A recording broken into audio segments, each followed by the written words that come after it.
Hi folks, ready to explore Safdie's original vision for Habitat 67?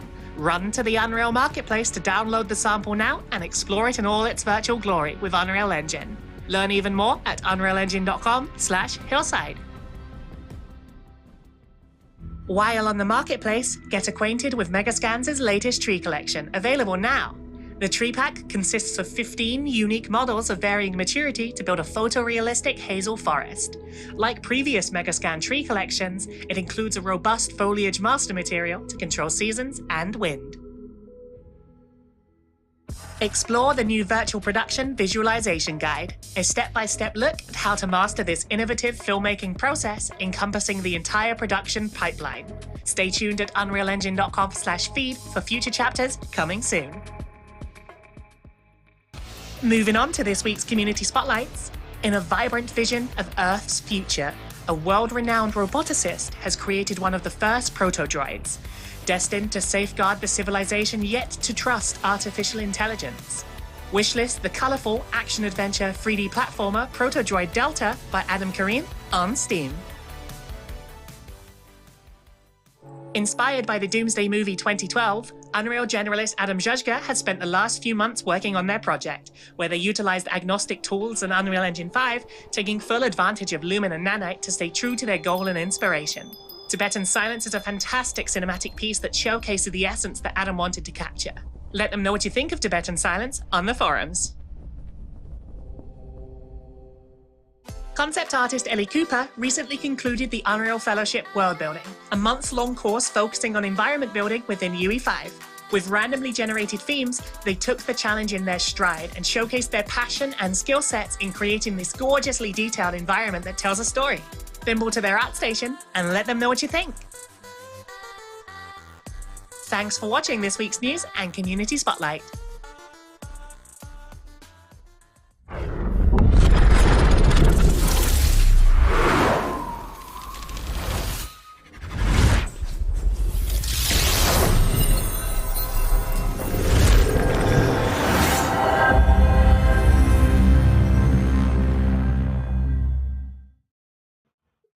Hi, and welcome to Inside Unreal, a weekly show where we learn, explore, and celebrate everything Unreal. I'm your host, Amanda, and today we're really excited to talk about Project Hillside. So first of all, I would like to introduce and welcome Carlos, Francis, and Ryan to the stream. So we've got a lot of really awesome things to talk about. So Project Hillside, as you probably briefly saw in the news there, released earlier this week, and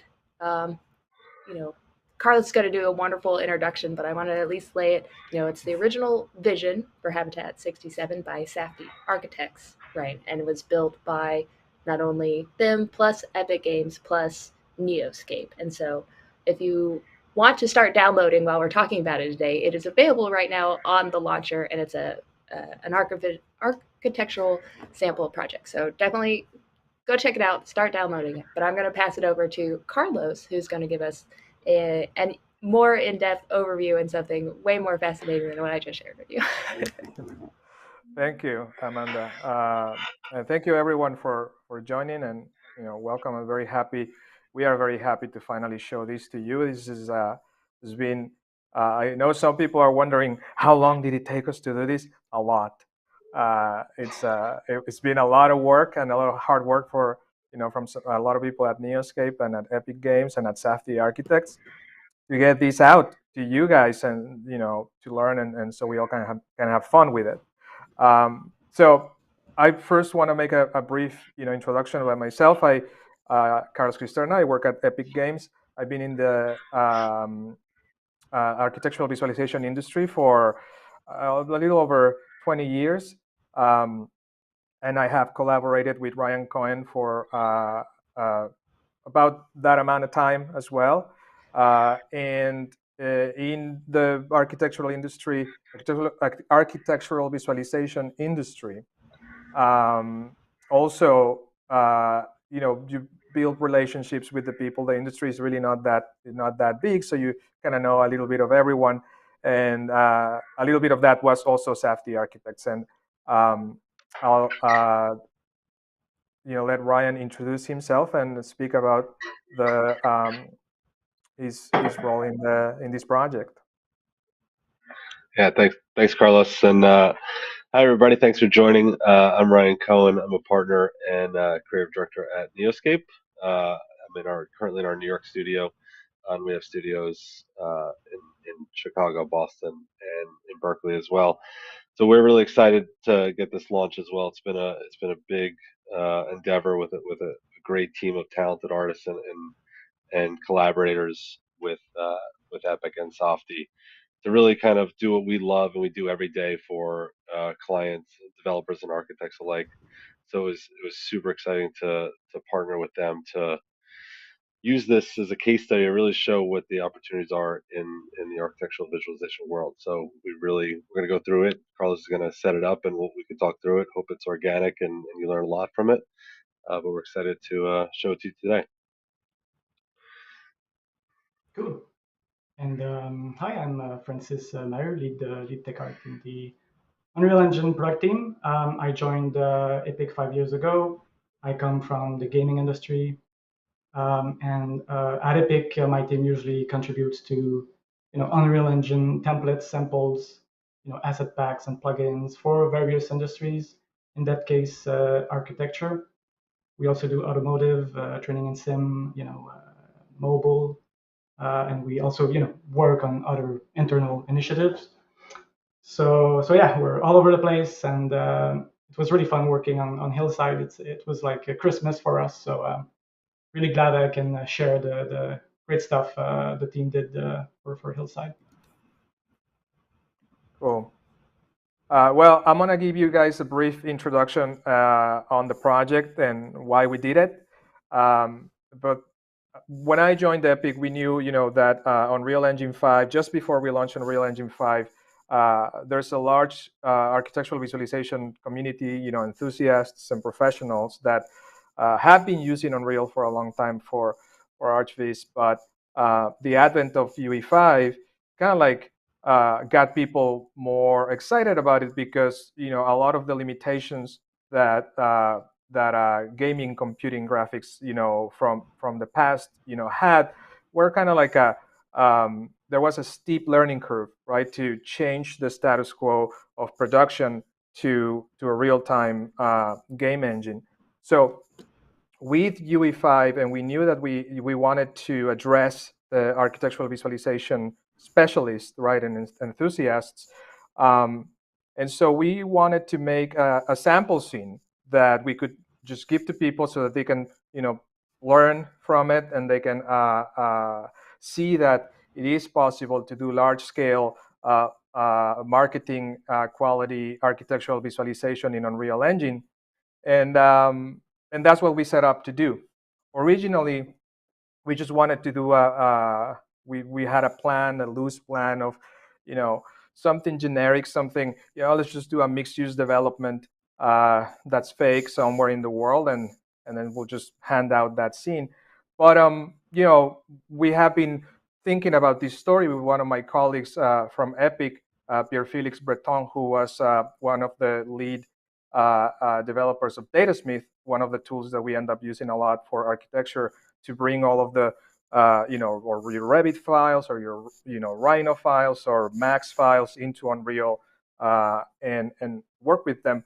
So in the relationship that I had with Neoscape and the relationship that Neoscape had with Safdie, I knew that there was something there.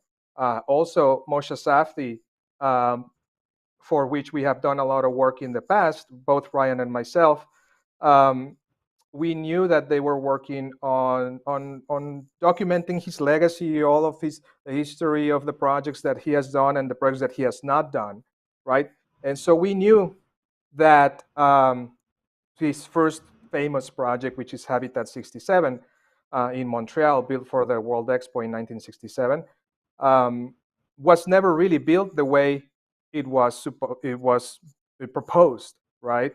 And so I've seen photos of it, black and white photos and drawings and all that, and I knew that all of these design philosophies that he has been pursuing for many years are still being pursued in every project that you see on his practice. So we went to Neoscape and we went to Safdie and said, hey, how about we do that? How about we do that project, and add a little bit more weight to it, some historic context to it, some meaning, to it. And then obviously, but now now that we're having this conversation, of course, they all said yes, and we're very excited to do that. We're talking about 2 years ago, right? It took a while to figure out the whole thing. But at the end of the day, what we wanted to do at Epic is, of course, prove that Nanite, Lumen, virtual shadow maps, and all of the new tech that UE5 has developed worked for us, for the Archbeast people, without really having to be a computer scientist or like a super technical person, that has a very steep learning curve. So we wanted to make it as simple as possible and as grand as possible as we could without making it too complicated.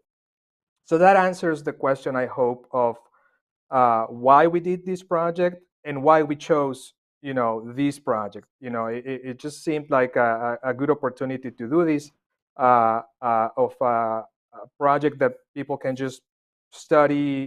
They can use it in school, they can use it to learn, they can use it to, understand better, whether you like or not the building. That's a subjective thing, right? But or the built building, then you understand why it was made. So that's kind of like where we went.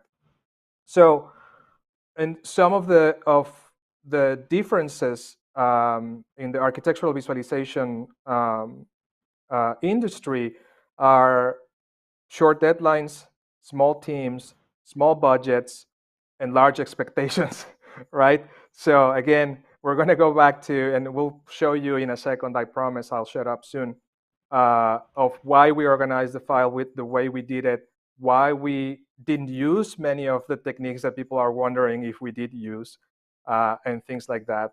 So the process, we really wanted to go through a production process. That's why we didn't want to use a fake project. We went through a real production process, in which all of these drawings from 1964, right, were archived at McGill University in Montreal, where Moshe Safdie did his master's, and at the time where he was proposing to build Habitat. And so they had to unarchive all of that work, and then so younger generation of designers at Safdie Architects had to decipher them, right? And this all, there's no digital version of this, so they had to go through the design development phase basically, because it was just a concept. And which I have here a slide that shows a couple of the drawings and or physical models that they had, right? This is all that we've seen basically for this particular project. And so we wanted to go through a real process with a real client, with a real architectural visualization studio, and with us as the back end, Francis and Tim and myself, to make sure that the tools were being developed. So basically, imagine we're not only doing designing a new pipeline, doing the usual deliverables of an architectural visualization project, which is typically an animation, a couple of high resolution still images, and sometimes an interactive experience, and so on and so forth. So we wanted to have all of that output from one file that is simple to understand. And so the architect was designing, Neoscape was coming up with creative treatments and art direction. Myself and Ryan were doing that at the same time that Unreal Engine was about to be released, 5, 5.1, 5.2. So we kind of like went through the whole process as the software was being developed. And let's see what's next. So yeah, let me just open the project, and I'm gonna walk you briefly through superficially how we organized it, and then we'll just let Ryan and Francis chime in, and as we go through some of the creative process and some of the technical side of things. So let me open. I am going to open, you're going to see here, I have a million Hillside projects here, but this is the one that you should have access to, Hillside sample. I wanted to open it and show you that I'm working on the one that you can download. The real thing. Evidence. The real one, yes, with vanilla. Exactly. And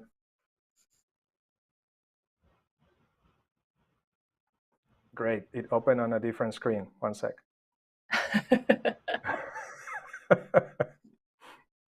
That's how this always goes. Right, and I practiced this yesterday. All right, here we go. So you said you'd used it for, or you all had been working on it for what, 2 years from start to finish? Yeah, but it's a tricky. Yes, that's the short answer.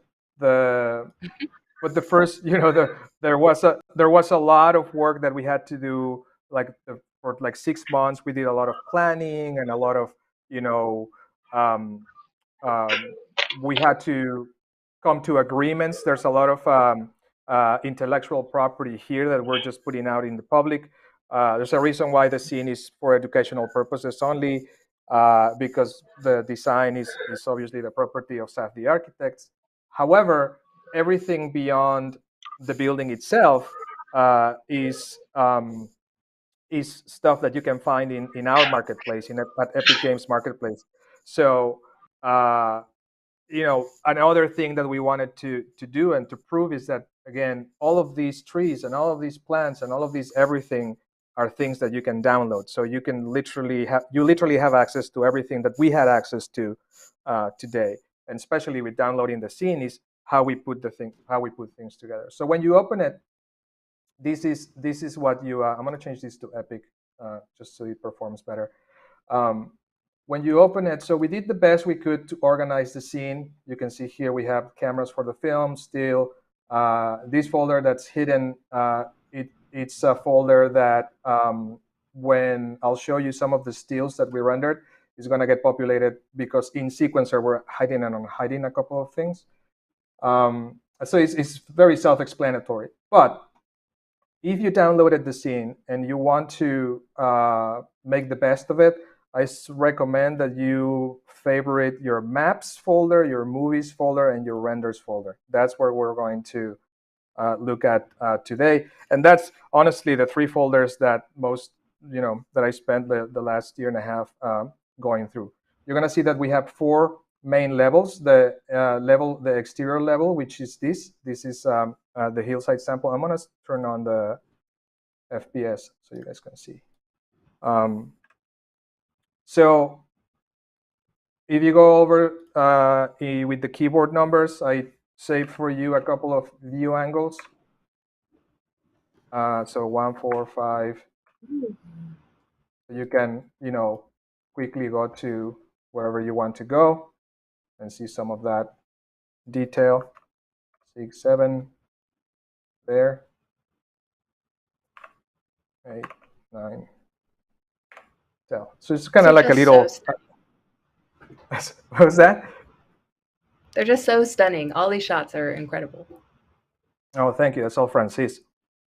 And but I'll take the compliment. Anyway, so that's a very easy way to just go through the project quickly. So you have the 4 levels, right? You have an interior level, which we'll see in a second. You have the teaser level, which is if you haven't seen the animation, the cinematic that Neoscape did, that's the first minute of the animation. We'll open it as well in a sec. And then we have the credits. In movies, we have a sequence that goes with each of those levels. In this case, we have the film exterior, which is what is rendered in this exterior scene. And you have the interior, you have the teaser, and then we did a little bit of a short animation as well for the photogrammetry. We have a low version of the photogrammetry model, low resolution of the photogrammetry model of the built building, which is built in Montreal somewhere here. It's not the same as this building, as this is a completely different version of the project. And then you have render. So these are the still images that we render, which I'll show you in a sec. We'll demonstrate a couple of them in a second. What else? So another thing we did here that was simple. We started this with, if you look at the documentation, we put a lot of effort into the documentation, and hopefully that's something that you can follow through and understand everything that we did. We tried not to hide anything, meaning Francis's team was, always looking for us to do things the most optimal way, right? So we had Cristiano always looking at performance and what was causing, a bad frame rate, et cetera, et cetera. At the beginning of the project, we didn't know if it was going to run in real time, to be honest with you. And we were like, let's just try, right? Let's see what happens. And we knew that we could render the stills and we could render the offline animation and all that. But as you can see, it's running in the green right now. So that was nice. So I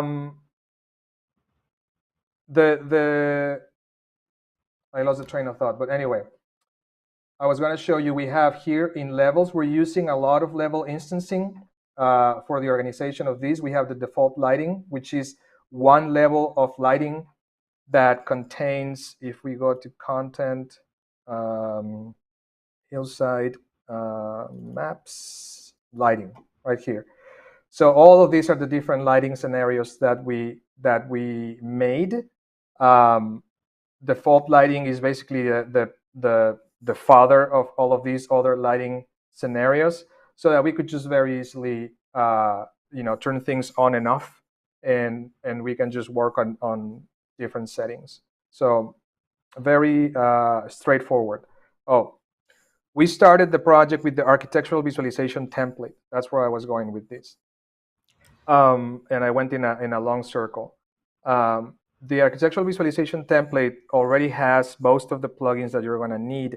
And like I was saying about Cristiano and Francis's team, they were helping us, making sure that we had the most optimized project. But if there is anything that we changed in the back end, it is in the documentation. And there's like 4 or 5 things that Francis is going to walk us through that we changed a tiny little bit. But everything else that was changed, I did not want it to change it magically for you guys. It is here, right? It's literally exposed. For instance, if I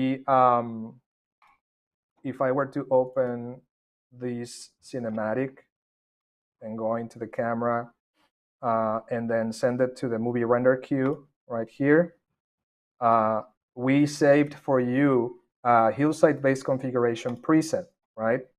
And if you go to that base configuration preset, you're going to see we didn't do any fancy things, and anything fancy is here. So you see exactly what we did, right? So I didn't want it to hide any of these things anywhere. So I wanted to make sure that you guys saw what we did. And as you can see, we didn't really do a lot, nothing special really in there. Yeah, but it's nothing crazy here anyway. I mean, it's it's built for that. So it's we're not hiding anything really. It's we're just using the different tools for sure. But yeah. Mm-hmm. Yes, and so we again just wanted to emphasize that what you see, it's literally all that we used, right? There's nothing overcomplicated or anything like this done for it. Some people think that we would have to use world partition for a map so big, like, oops, I think I want to turn off the clouds. That's fine. Go back in the clouds, just slowly, so you can see Montreal. So it is big, right? But it's also not. It's also not. Once you go far away, this was supposed to be the background, so we're not really adding a lot of detail here. But we did, like in most architectural visualization scenes, these are real trees. Yeah, that's crazy. And also you're showing it like this, like it's very fast, and I think you're still you're still over 30 FPS, and it's insane.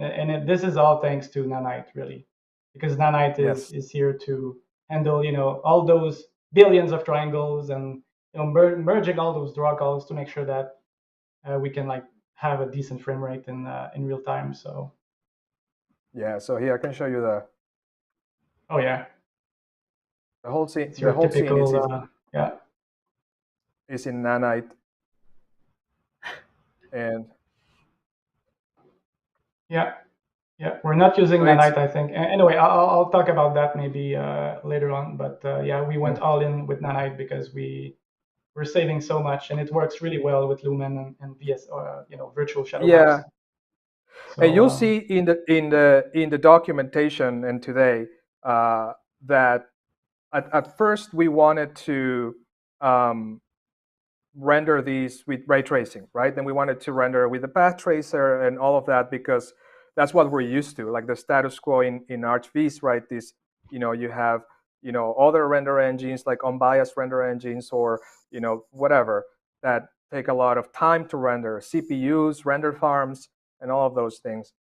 But it became very quickly very clear that we would not be able to achieve that because the tools as we were developing them were leaning more towards the real time than the offline rendering methods anyways, and we're still working in those methods and we'll continue to develop them. But at the end of the day, we decided to go with virtual shadow maps and with Nanite.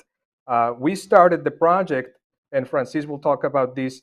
We did use instance static meshes and hierarchical instance static meshes um, because before we enabled Nanite, we had to diminish the amount of draw calls that yeah, we had on screen, and so even if we were to turn off Nanite right now, which I won't do, um, then we have a very optimal scene that is not necessarily working with Nanite. yeah, And it was mostly for organizational purposes. You can see it here. You will see if you just do shift and here, and we go to let's see here, xref. You're just going to see here most of the buildings are right here. SA for Safdie Architects. This is where the the building itself is. So that's the hotel. Okay, turn it on and off. That's housing, right? And that's the site, the island itself. And inside housing, then you're going to see, again, like I said, we tried to be as organized as we could. So you could very easily navigate this scene and reuse these pieces as you want to use them. So also, this really helped us a lot with the people working on, as you can see here, all of these levels, all of these level instances that we use to have multiple people work on the project at the same time. And then mostly, myself and Ryan would work on the main levels to work on the art direction and things like that. So as we were doing that, all of these organization and all of the importing, and we're using DataSmith and we're using Lumen, Nanite, VSMs, and all of those technologies. We were at the same time trying to devise a way in which we could,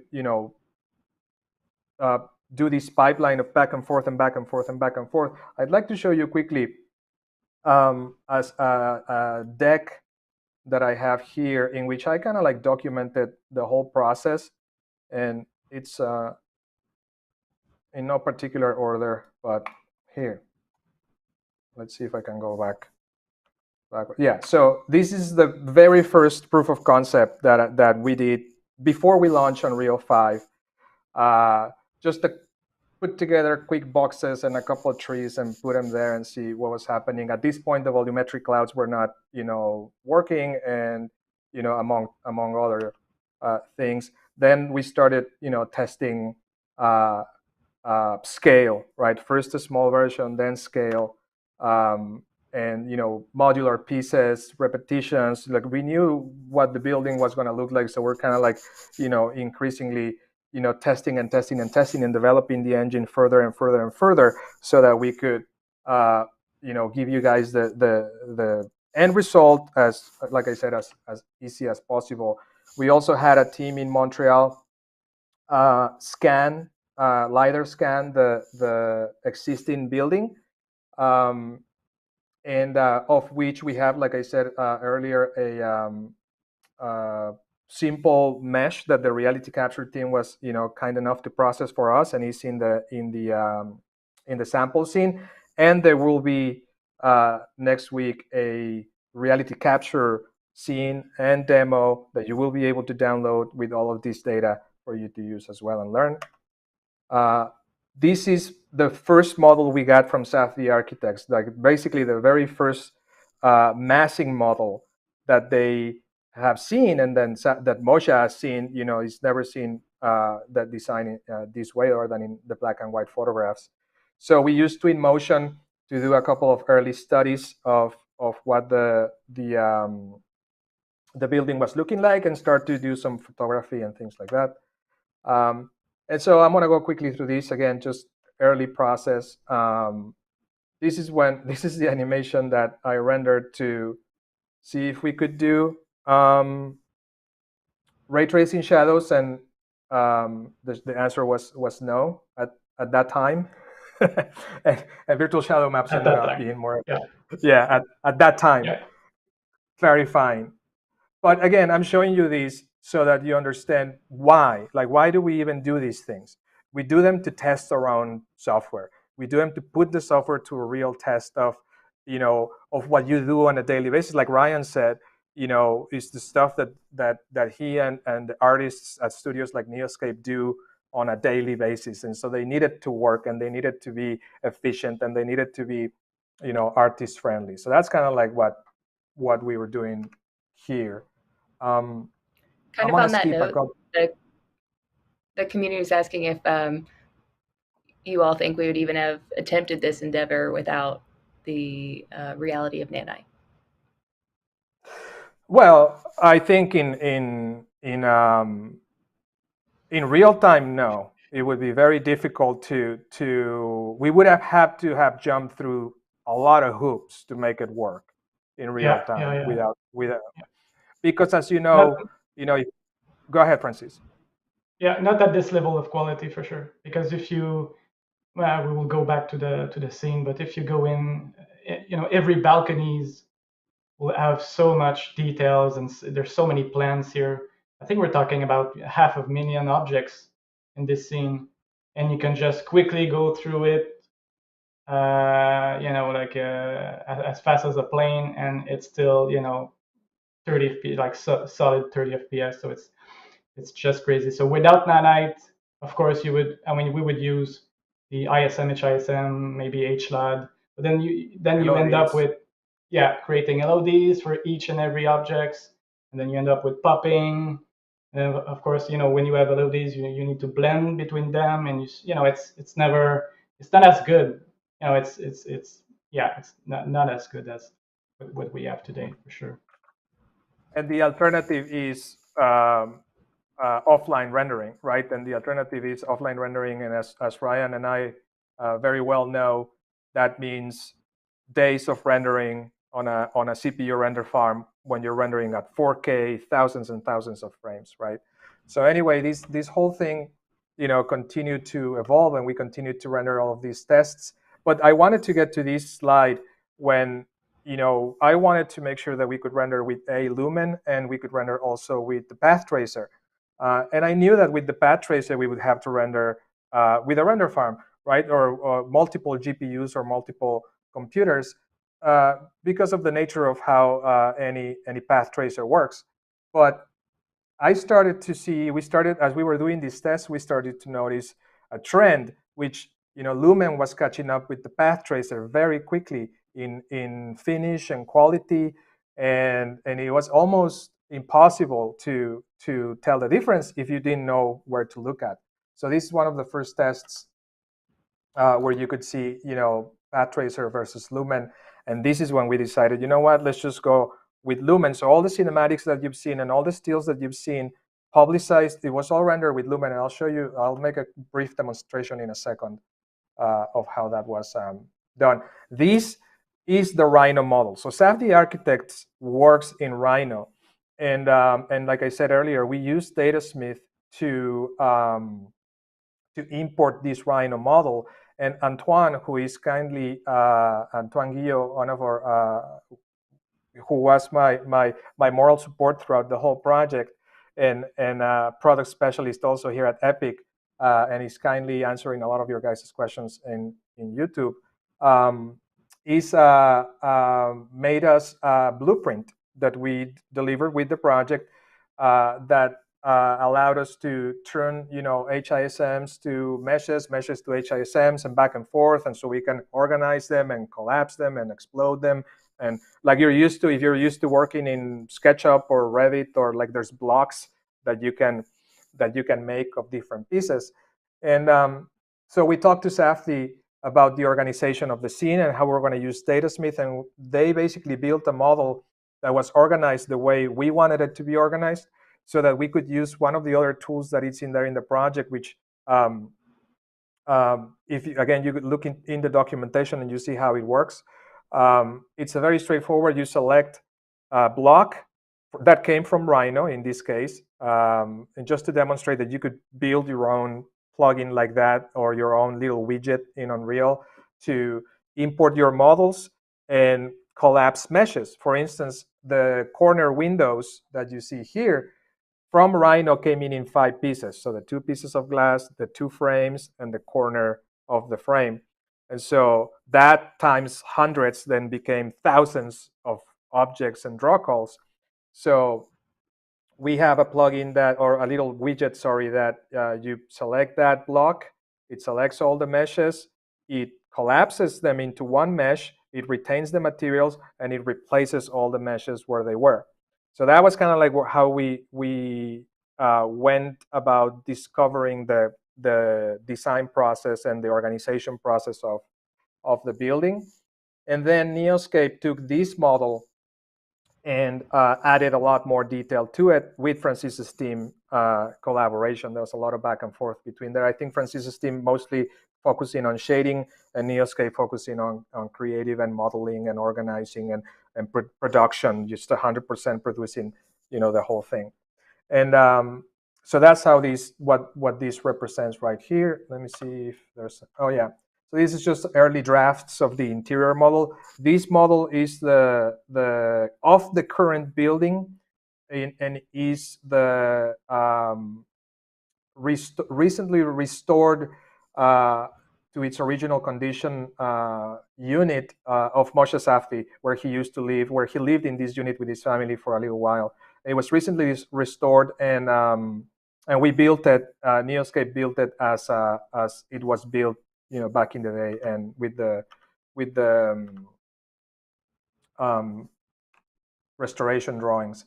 And then just to quickly end, I'll show you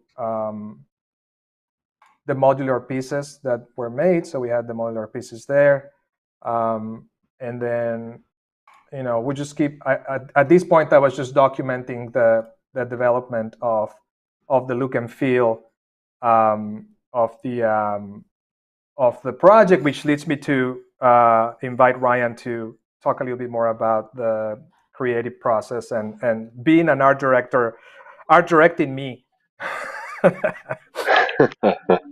Thanks, Carlos.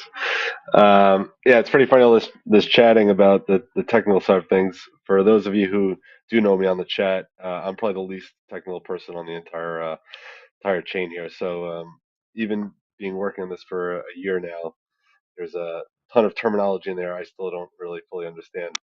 But from my perspective, it didn't really matter to me, to be honest with you. Like for what architectural visualization studios like Neoscape do, we really create content for architects and developers to kind of showcase their project or kind of help them paint a vision. So the tool is really, to me, secondary in a lot of regards. But what I'm going to talk about here is how the tool actually helps that my process and the process of communication with our clients and so forth super streamlined. But basically, we, at Neoscape, we create a lot of content. Like I said, it's renderings, it's films, it's interactive applications, all different tools depending on the audience, depending on how it's being used. If they're going to go in a publication or on a website, or if it's going to be in a marketing center, something where people can kind of explore it on their own. There's a lot of different kind of uses.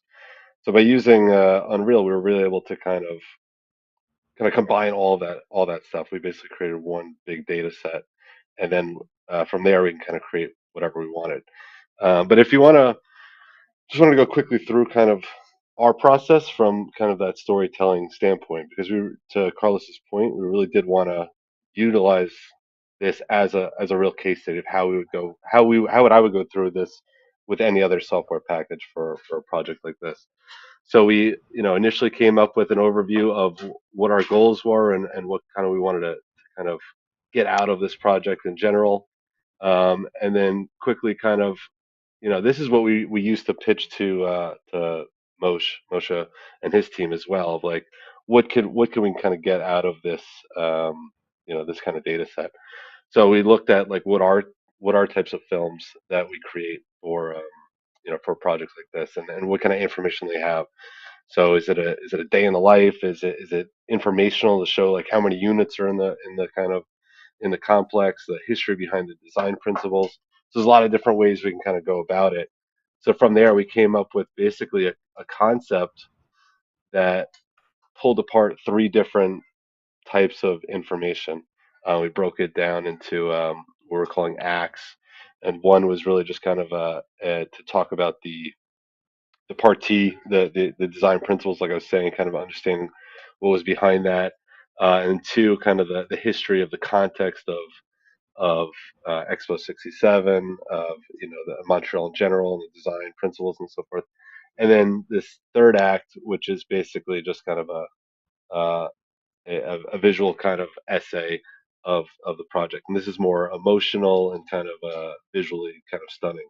So that was what we kind of came up with, and then we basically broke it down. This is really the only time we used mood images outside of getting into the software itself, because that's what's I'm going to start talking about is really how we use the tool to kind of help art direct, and not just kind of have it be a render engine on the backside.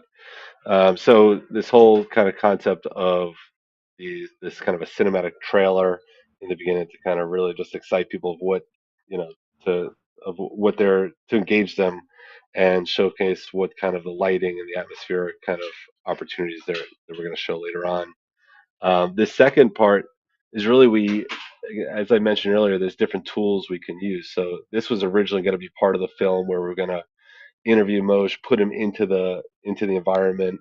But then we realized, maybe that's not the right tool for it. We can use that interactive application to really kind of have that information. So when people are walking around the model, they could, click on or have audio files that have actual interviews with Moshe, kind of talk about different elements of it. So we kind of took this out of the film and then just really used it for this third act, as like the real crux of the film. And so as kind of art director as well as kind of client, we really wanted to, um, I think a lot of artists really like to explore atmosphere and kind of lighting scenarios.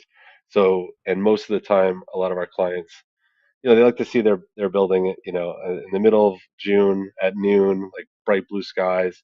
And to us, that was kind of easy in a way, and it also just didn't push the envelope of what we wanted to do artfully, as well as see how we can kind of push the software. So we came up with this arc of the year type of concept that really just kind of, it's also the project in Montreal, so we wanted to kind of, it's a four season city, and see how the kind of building and the architecture reacts to different scenarios. So each kind of season, we really just looked at different lighting. So, and then we use this all the way through as we're in the model. Like we knew we wanted to. I think the film. How many shots are in the film, Carlos? Like 90, like 40 90 something. shots. It's 40 5 minutes. shots. It's 5 minutes. yeah, So, and yeah. every single shot has its own lighting conditions. So this is just a mood. board, and then we looked at summer, we looked at fall, we did look at winter. We could talk a little bit about this. This is maybe in the next release. We'll get to the snow drifts and so forth, and then ending in spring as well. So hopefully you can kind of see, if you've had a chance to watch the film, you could see some of these kind of lighting effects in the film. But this was it from this mood board. We literally just went straight into the program itself to then art direct. So as we kind of started pulling in shots, Carlos and I worked together with the rest of the team and so forth, and said like, okay, so looking at those lighting scenarios and that kind of arc of the seasons, what are the opportunities really? So we could do this. We did this real time. So no pun intended. But so we said, oh, this camera kind of looks interesting, and but the sun has to maybe change from north to south a little bit, or east to west a little bit. We just did that. We just did all real time instead of typically what I'm doing with my team here. If we're using kind of some of the traditional software tools, is we think about it. The team comes up with a lighting kind of condition. They then go send it to render. It then comes back. We send it to the film editor. It goes into the edit. We kind of look at it, and then we're like, oh, we need to make a change, and then we have to repeat the whole process. So it has to go back to the 3D artist, change the condition, render it, send it to the farm. It comes back, goes to the film, and we look at it again. Now we can do that all in real time. So we're changing the condition. It's rendered right out of the gate. The timeline is there, so we can move shots around quickly. So it really kind of consolidated the process and streamlined it. And that's just between us and Epic, but it really helps us with us speaking with our clients as well. So if they, I don't know how many of you have these stories of a client wants to just tweak a camera, a half a degree or whatnot. Those things are all now that we don't really have to worry about anymore. So we can really focus on storytelling. What is the moment we want to kind of engage with the audience? What are is it a rendering? Is it a film? Is it an interactive? All those things are kind of now less. Um, they're obviously still important, but they're already kind of figured out on the back end. We can really focus on storyline and kind of the artistry of it. Mhm. So I think that Yeah, was one just thing. really wanting to get across. This is a good segue, I think, Go ahead, Colin. to if we can show my screen and to elaborate a little bit more on what Ryan is talking about. I want to show you first. I know I told you. Let's just go quickly through the teaser. The teaser was interesting because it was contentious in between Ryan and myself.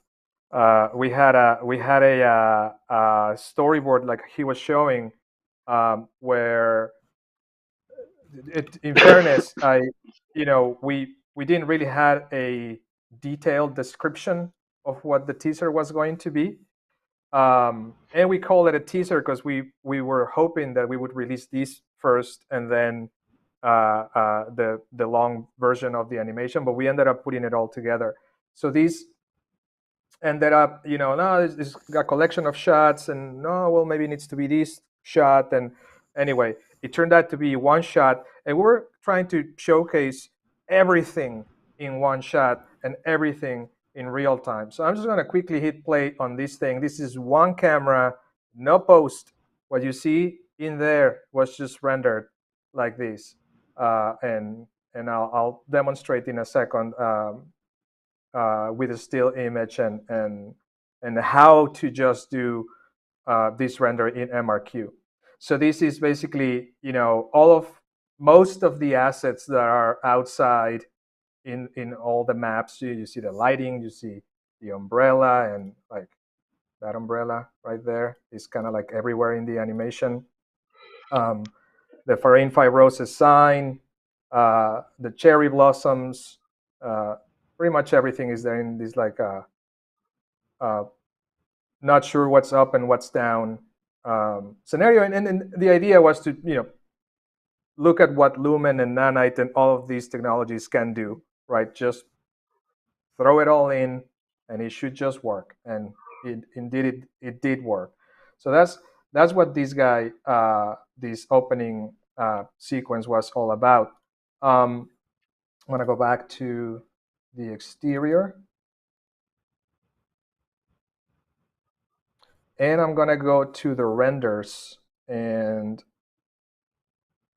in particular, I want to show you what Ryan was describing about art directing. So this is kind of like something that we would do sessions about myself. So if you go to the renders folder and open any of these sequences, which we created the cameras. A lot of Neoscape art directors went in the model.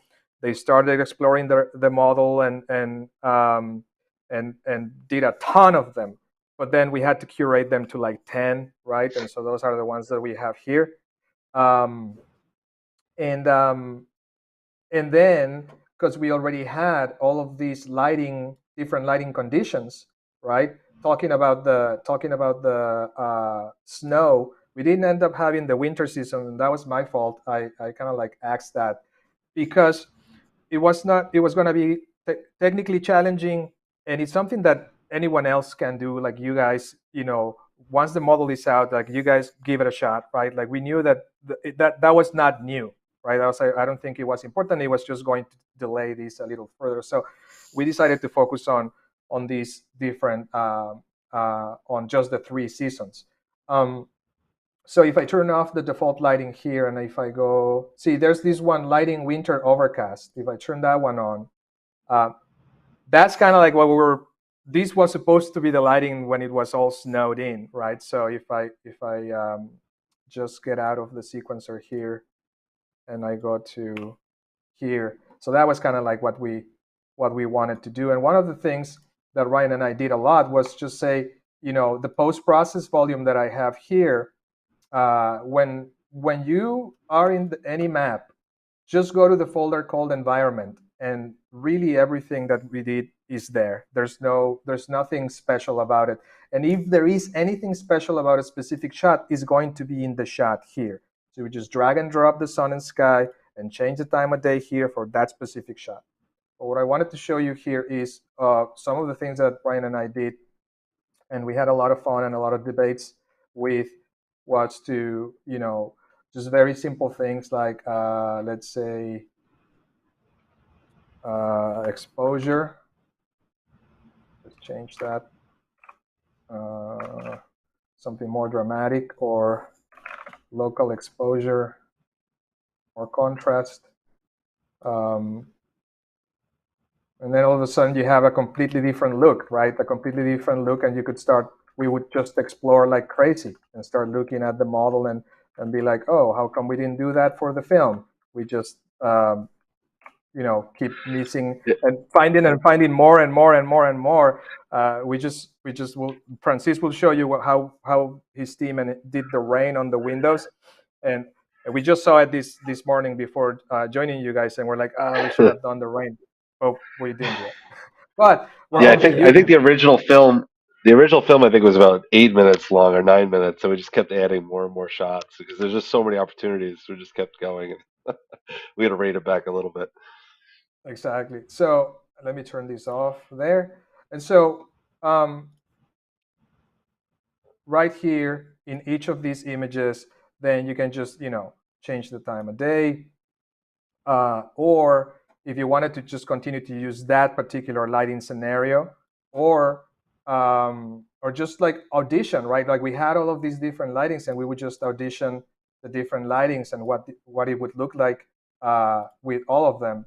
And so you'll notice if you downloaded the scene and you go through it, that all of these images are just using sequencer. All of these renderings here, I'm going to open this one, for instance, are using sequencer to turn on and off whatever lighting we wanted to use for that image, right? Let me open that. Yeah, and we have the default lighting in there. I currently changed the time of day. Anyway, and that's kind of like what we did. Oh, what I wanted to do here is the following. So I've been saying it's easy, it's easy, it's easy. So let's just do a quick rendering. So I open this image, right, like this in renders, and just double click on this guy. It opens the sequencer, click on camera, click on this guy, turn this off. So this is this exterior image. We have the, for stills, we saved a couple of presets. You can see there for the path tracer and for raster, right? Or these two are for the interior. So you see MRQ Hillside interior stills raster, MRQ Hillside interior still path tracer. So these are the settings I use for that.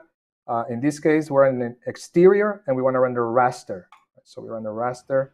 And so what's going to do is I'm going to save an EXR and a JPEG, defer rendering, anti-aliasing. I just did 4x4 samples per pixel, so it's 16 if I did my math correctly.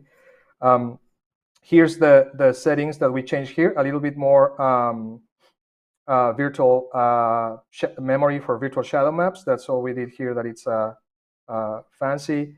And I'm using tiles, 2 tiles for this image to render a high resolution. So I'm gonna render, well, I'm gonna make it smaller just for this demonstration. And okay, and we're gonna hit render. You missed I think you entered 400 by 4000. Okay, let me cancel it. It of course popped in my other window.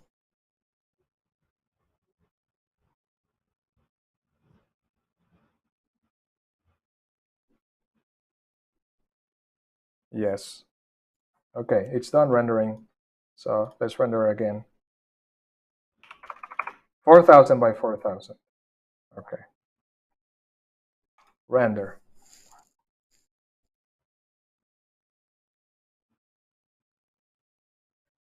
I think I won't be able to move the window so you can see it. Oh, fast enough. There you go.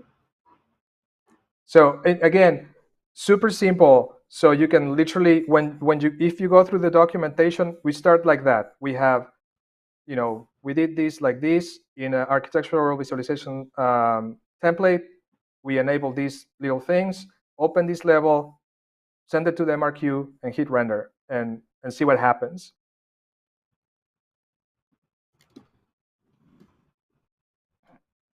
So let's see. While this is done, and it seems like I might have asked too much of it, canceling and rendering. I'm gonna show you. Oh, there it is. So yeah, it's gonna do 32 warm-up frames, which is what we set it up to. Right now, it's rendering the 4 tiles, right, to make the high resolution image. But let's let it finish, and I'll show you the comparison in a second.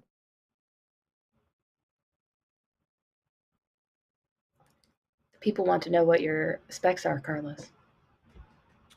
I do have a fancy computer. I have an RTX A6000. However, don't be discouraged by that. This runs on a 3080 easily, and you won't be able to render. The project needs about 10 gigs of VRAM, 8 gigs of VRAM. So if you have 16 gigs of VRAM, you can actually render the whole animation in 2K. No problem without running out of memory. So let me just go quickly to that image that just rendered. So it's this guy right here, and that's it, right? So that's the image that I literally just rendered. And like I said, there's no post. The images that you've seen online, as well as the film, has no post. It's just the frames as they came out of MRQ. One thing that we did that was fun here at Epic was to share the final images that we rendered in side by side with the Lumen guys and the path tracer guys, and let them choose, which one is with the path tracer and which one is not, which one is raster. So let's see if we do here. There, you of course will know because you saw me do it, but that's not the point. The point is that they're very close. And like I said, if you literally go and open this sequence and choose the raster settings, you're going to end up with what you see on the right. And if you choose the path tracer settings, you're going to end up with what you see on the left. Now, it depends on your hardware, right? Some of them are going to render it faster, and some of them are not. And like I mentioned earlier in the introduction to this presentation, this is basically when we said, you know what, let's just render everything with Lumen, because we rendered 5 minutes of 4K animation and about 11 images or 12, 6K by 6K or 5K by 6K images in one computer, right? And so every time we had to review it, we could either review it in real time, like myself and Ryan and the technical team would review it in real time. And if we had to review it with Moshe Safdie and Safdie's team, then we just render in about 2 hours. It renders the whole animation, which I can show you. I promise we're going to go into Francis's work right after this. So if I open the exterior sequence here, same thing, click on this guy, and then use the Hillside base configuration preset, right?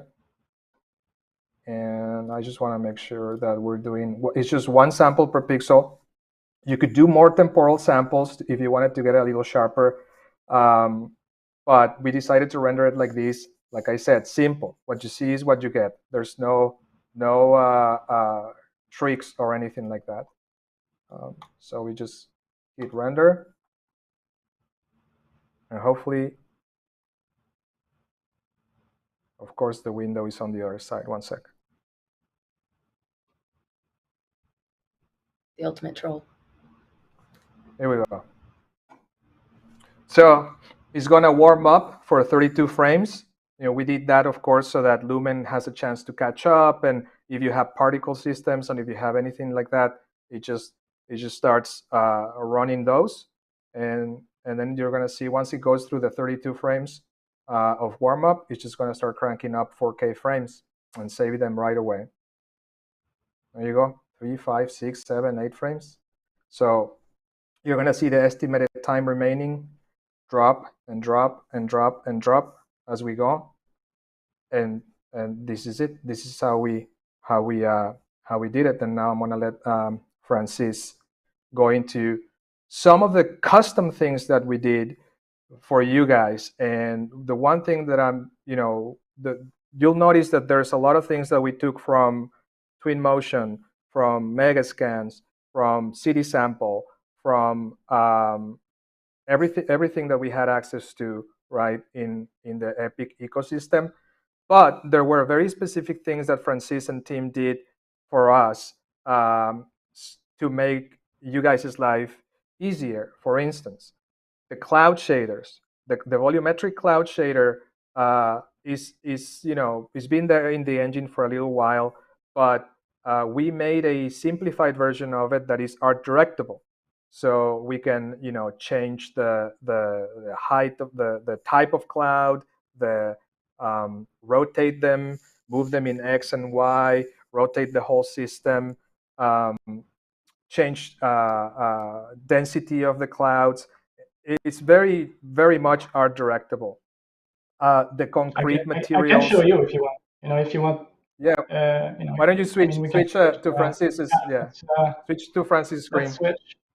If you want to talk about, and let me know when you see the screen. It's there. Yep, you will see your screen. Yeah, you're good. Okay, cool, thank you. So, okay, clouds.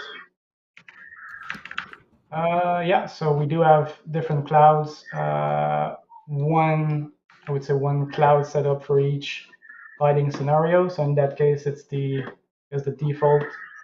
default one. So if you go in, Hillside, is it FX, clouds, and materials?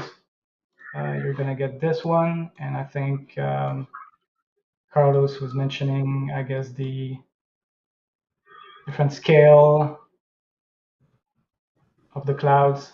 So, if you want to see, puffy clouds, just make it bigger, or if you want more details, you can, reduce the scale. We do have, cloud coverage like this. There's also the you see the cloud weight and the cloud translation. So there's a map that one of our best technical artists here at Epic, Nathaniel Morgan, did for us, that uses the RGB and alpha channels. So you have four layers of clouds, and they're there. There's also a blueprint that we made where you can use to control it, or you can just use this shader and duplicate it and change your clouds. You can also use your own maps, change the maps. So we made it a little bit more friendly than the previous one.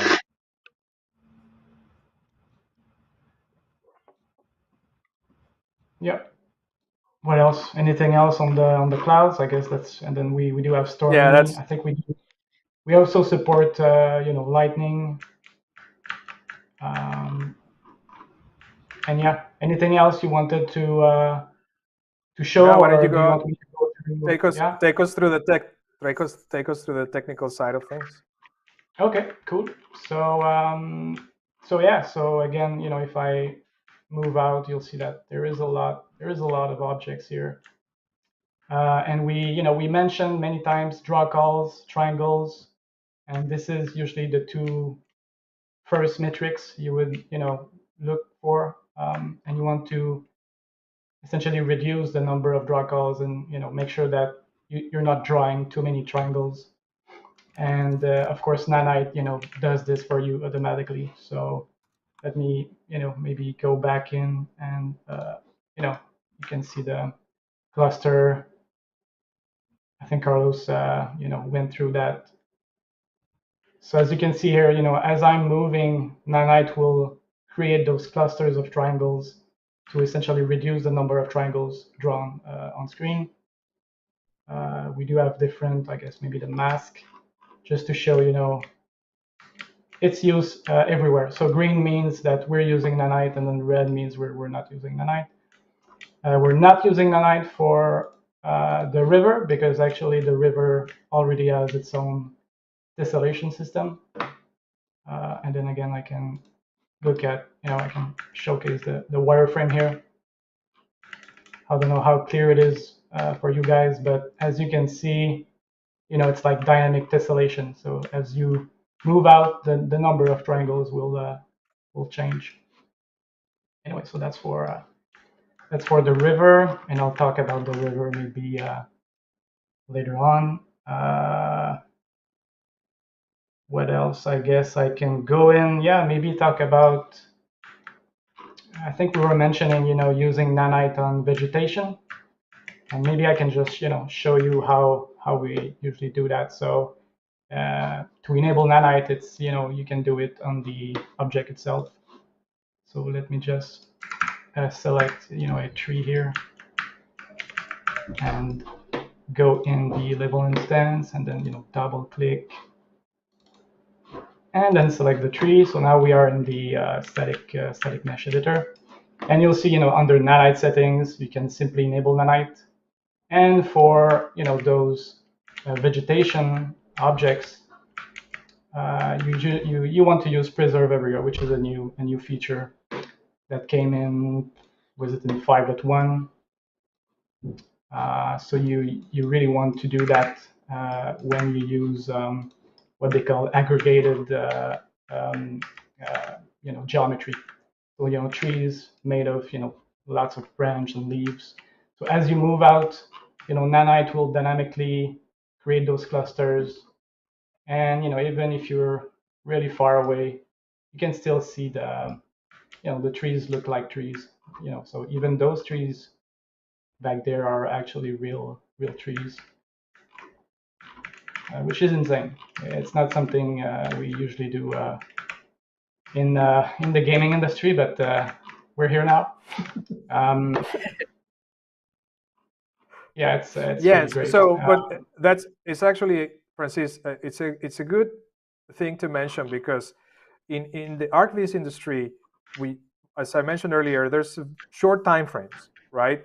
And so we tend to brute force a lot.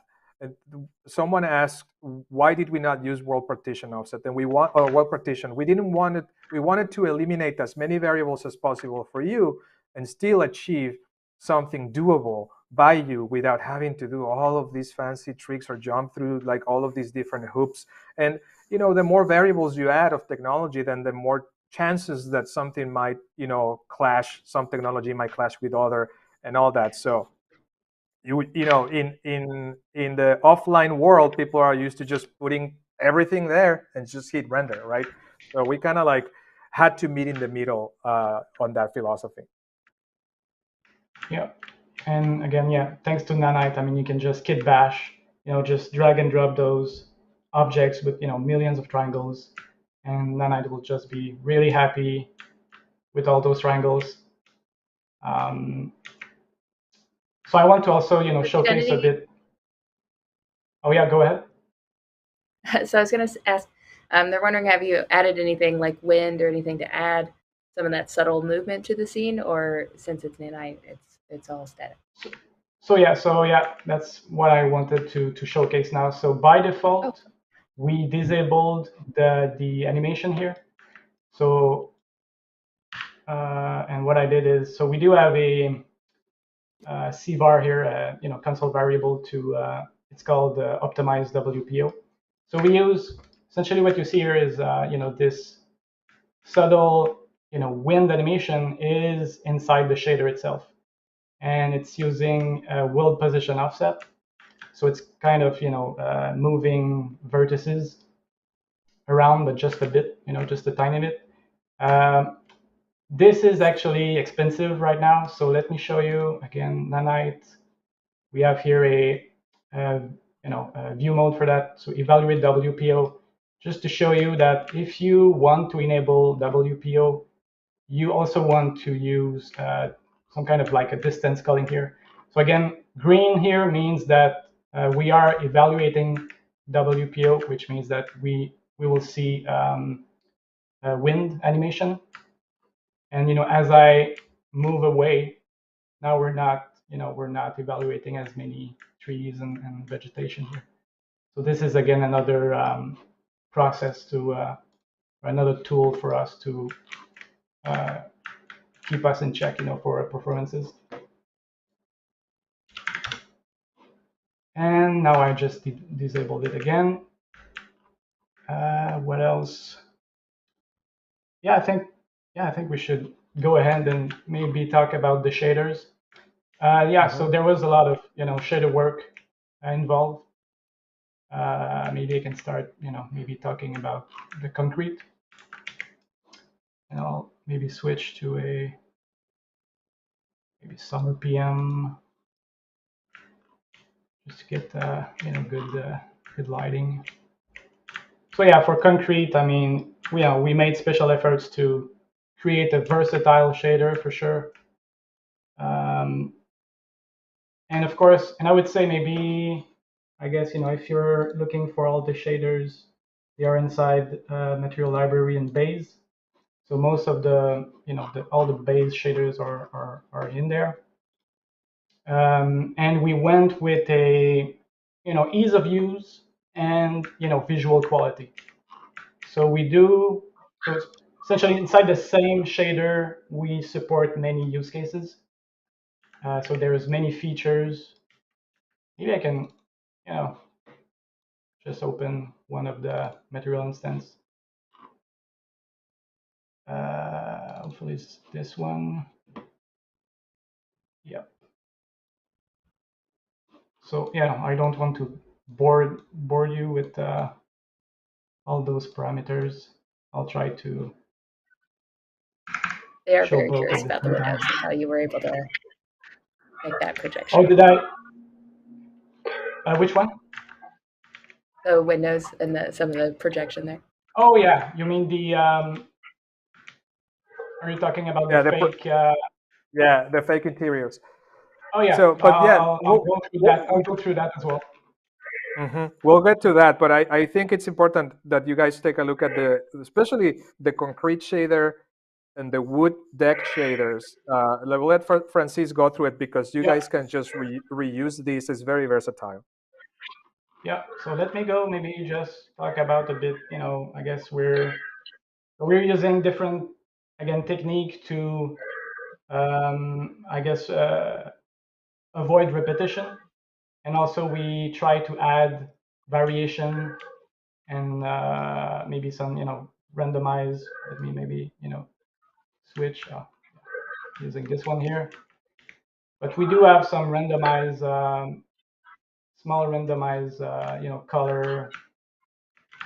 So we're using some random stuff for color like this, and then base, and then we do have many smaller details, just to add dirt and drips and grime and all that. Yeah, this was super important, obviously, from an art direction standpoint, because even when we first talked to Safdie about this, we wanted to was the concrete supposed to be brand new, or was it 65 years old, like it was built in 67? So we had to really hone in on the wear and tear on it and so forth. So there was a lot of the tools that Francis is showing here were super important to getting it just right. There's also, the unintended effect of we use the ISMs, right? And these shaders are so versatile that and have so many tiny little features that you can map them triplanary, like world mapping, right? Or you can map them locally, right, to the geometry. That's a win, right? Because you can just apply the material and just change the scale, and then you're good to go, and then you got to make your presentation. But also, is doing slight variations on per instance, some darker, some lighter, some more reflecting, some more wet, some more et cetera, et cetera. So it was very cool, and we did that with everything really, to add just a tiny little bit more of detail. And the dirt and grime, you can change the color, the scale, et cetera. Yeah. Same for the sidewalks. We can really feel the little grooves.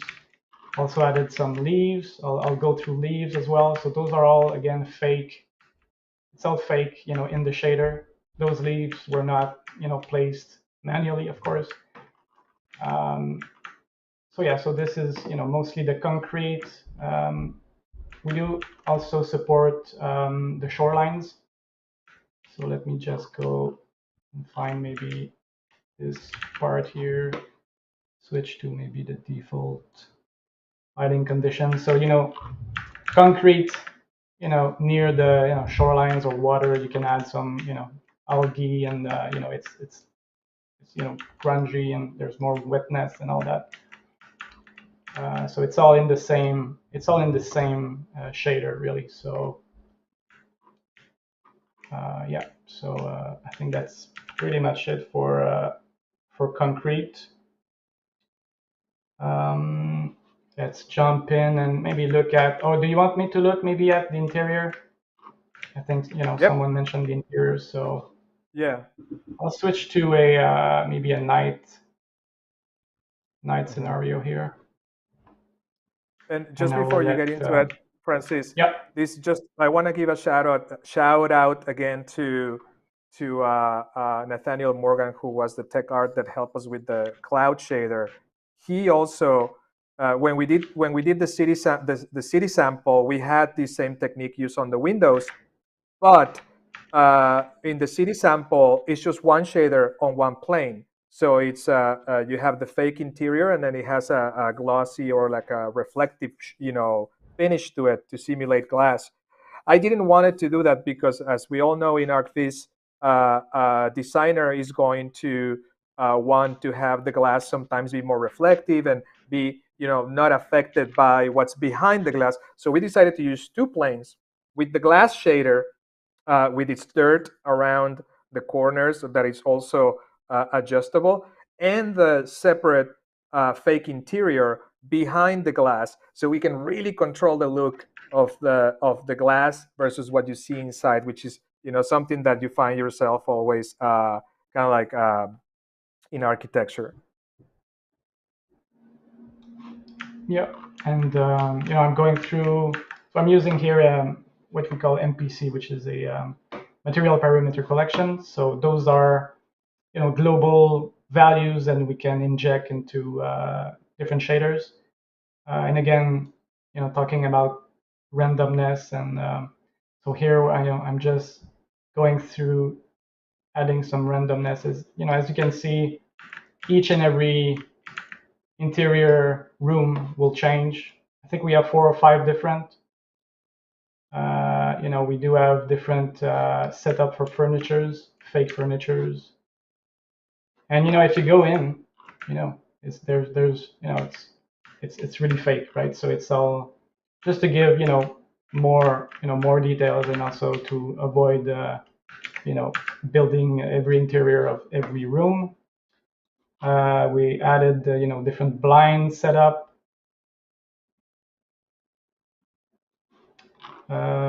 Different things like blind closure. What else? Oh yeah, like this. This is so cool. You can close your curtains if you want. So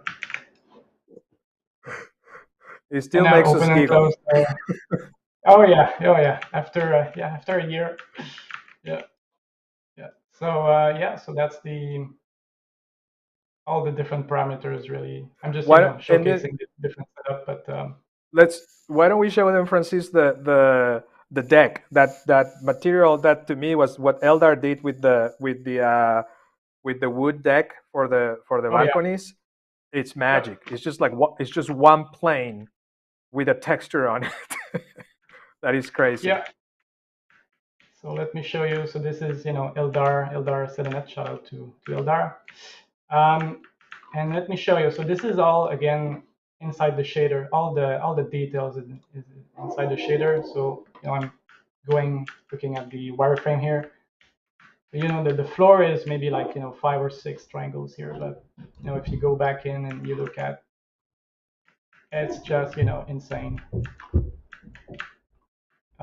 And let me talk about the different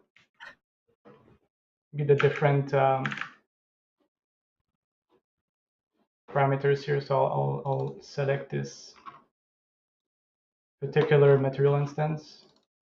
Mm-hmm. Just Ryan and me were like, I was just wanted it to look like wood, and Eldar went crazy with all of the different features. You can make it rain, you can make it wet, you can make it dirty, you can make it a randomly different colors. You want it to look new, you want it to look old.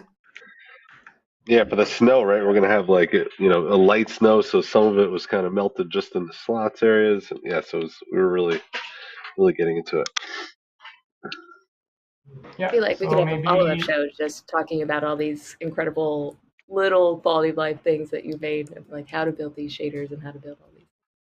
But yeah, there's a couple of techniques here, Francis, that you guys use the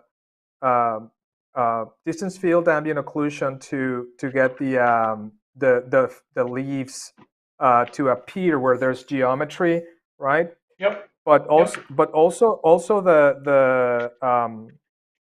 the depth. If you can explain to us how that works. Oh yeah, for sure. So let's start with the actual depth here. So let me just go in really close. So as you can see, you can really see the inside of the or in between the planks. But if I disable this, in which is called parallax occlusion mapping, which is a remarching technique. So this is without, it's fairly flat, and this is with. And we can also fake the occlusion in between the different planks. So as it's deeper and deeper, it pick up light a bit less, so it's darker. So we went all in with parallax occlusion mapping for this one, and then again different randomized you can randomize per plank. I don't know if this, if I move that way, I don't know if you can see that, but you'll see that anyway. Every little different, every little pranks will be different, just to again, add some, realism. This little wetness here, and then of course the those leaves, and even the shadows for each of the leaves also. As you can see, the shadow here, it's following the light direction. Let me just show you that. Fallen leaves, the shadow itself. You can play with the depth. And if you move or if you rotate your light, your sun, it will react accordingly. So it's actually a cheap parallax effect. And we decided to add that just to make the leaves, pop a bit. And then and again, I guess for the leaves themselves, again, there's many parameters to change density. And Carlos mentioned, let me just drop a cube. So we're using the global distance field. So actually the shader itself understands where objects are in the world space. So maybe if I add a bit more density perhaps, and if I move that cube around, you'll see that the leaves will kind of follow the cube. So we just have to set those different parameters here for density, and that's pretty much it. Then you can just add those objects, and naturally those leaves will just go near the objects, go near in the corners, around the walls, and this feature is used pretty much everywhere. So it's used, yes, on the balcony, it's used on the concrete, it's used on the the grass.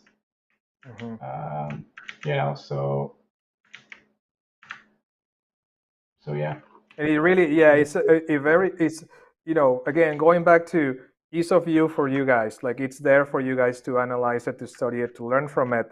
But we use the same principle in all of these shaders, and that's what's really adding this detail that the scene seems to have. The model is just really a simple model. It's sure it's large, but it's a simple model, and the shading was just paid attention to by Francis and team and Neoscape very closely. Like even that, you see how the top side of that of the concrete has like these more worn out like pebbles, different texture. That's the shader knows that whatever faces are pointing up should get that texture. So that's to add more, variation to the look of the concrete, which actually came kind of like by accident. We were looking at photographs of the built building because the built building has been there for over 50 years. The aggregate on the top surface is what you see, right? It's weathered and it wasn't sealed for so many years, so the cement is off, and now you see the aggregate. And Francis was like, "What, should we do that?" And I was like, "Sure, go ahead, go for it." And we just put it, and it's everywhere. It's everywhere. And it looks great, and you can use it. Actually, Francis, why don't you go? Like for instance, go to press 0. Go to the hotel where there's a bench. Like even the benches right there in front have that pebble dash enabled, and you can see under the trees on the right side, right on the where that tree is. Yeah, where that tree is, there's a bench right next to that tree. Oh, And this. Yeah, Okay. and it has the pebble dash. It has the pebble dash enabled as well as the leaves and all that. And because the tree is right there, like all of these little magic effects are taking care of the details, basically. Cool. Yeah, so easy. Okay, what's next? Maybe maybe it's we can easy talk for about. easy for you. Yeah, it's easy when it's done, and it's gonna have fun with it. Yeah, grass. Maybe we can talk a bit about grass. That Usually, if you want, do we have time? Oh yeah, we do have time. Yeah, go for it. Okay, so grass again is might be sometimes overlooked, or maybe you might say, well, it's pretty boring, but actually we do have some challenges with grass where usually you want to just drag and drop that on a big surface or flat surface, and you'll end up with repetition issues or tiling issues. So again, we did this grass material here with that in mind. So we use a texture bumping technique to avoid texture repetition. And of course, we added macro variation, debris, fallen leaves, and subtle variation in spec and roughness. We also have a small fuzz based on the camera direction here. So when you look at at the grazing angle here, you'll see that it's like the contrast is different, or the color is different. And I'm mentioning texture bumping, but it's a technique where we cookie cut UVs to create small islands. I don't know how deep you want to go with the details, but texture bumping is something we use pretty much across the board just to I avoid think repetition. Yeah, no, I think that it's if anyone has a specific question, just go ahead and just post it in the chat. We will definitely continue to make more detailed tutorials out of these for you guys. Like I said, we have a 42-page long documentation that shows all of these, and we really did the best we could to make the scene clean and understandable and simple. I know Jerry in the chat told people that the shaders are clean. Trust me, they are clean. Francis and team did a great job at making sure that everything was understandable for everyone. So, but yeah, and then before we run out of time, we would like to, just two more things: the raindrops, and Okay, sure. and to walk people through the interior as well. Okay. So let me jump in and let's look at here's the rain. Let me find a balcony somewhere. Let's switch to the default lighting setup.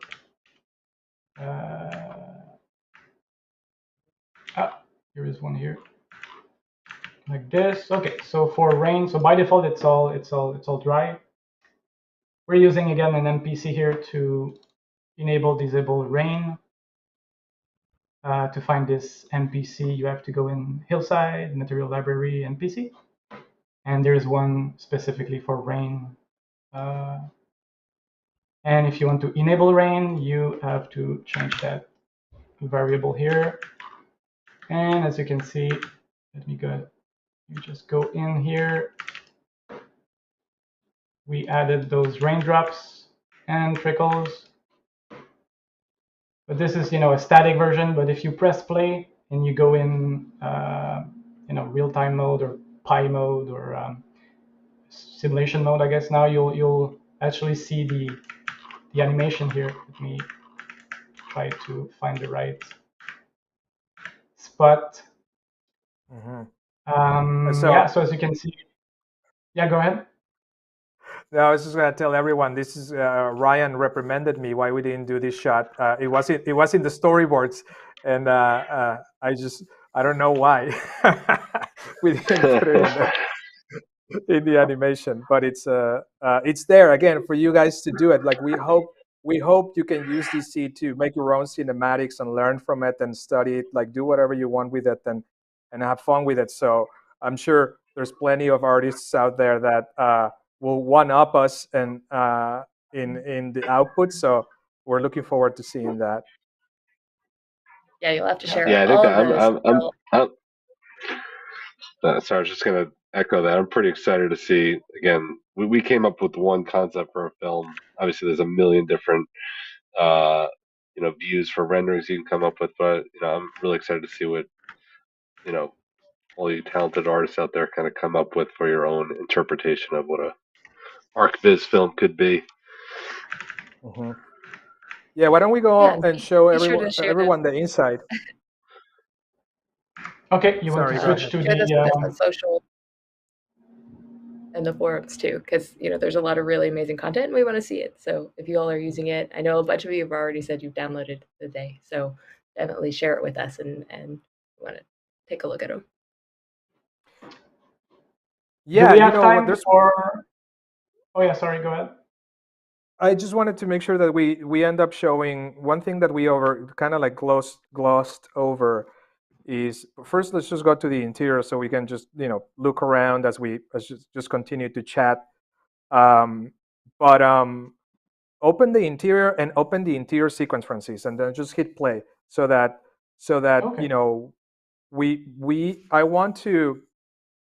Oh, sure. Like, no, sorry. Go ahead. Do that first, and then we'll go into the interior. Okay. The I've forgotten about There's, the weather manager. yeah, there's many things. I know there's too much. There's too much.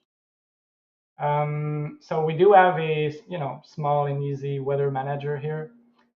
You can find it inside the Hillside Weather Manager, and it's a blueprint that is not in the level, but you can just drag and drop the blueprint and then press play, and then you'll end up with this new tab on the left here, and we can control different things like the autumn. Maybe I'll try to find a place where we have lots of trees. But we do have different parameters here for autumn and wetness and the clouds. Sun and sky. We can play with time of day here. The wetness here on the used on several shaders. Again, this is the asphalt from City Sample, I think, as is. So you can play with this to get a drier look, or so. And then the autumn, yeah, will essentially play with, or it will change colors, and it will also reduce some of the leaves as well.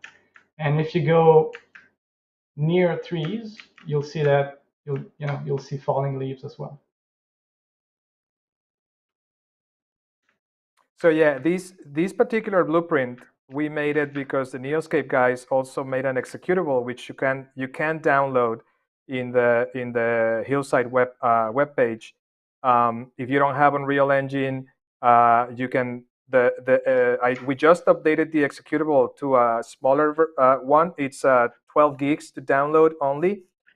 It should run, like I said, perfectly fine on a 3080, but it also has in the settings, it has scalability, so you can change scalability if you want to experience it and just walk through it and all that. And this blueprint that Francis was showing us is used in the executable, so you can change time of day, you can change the foliage to the fall foliage, the wetness, and all of these things that Francis was showing. So that was kind of like a dual purpose blueprint in there.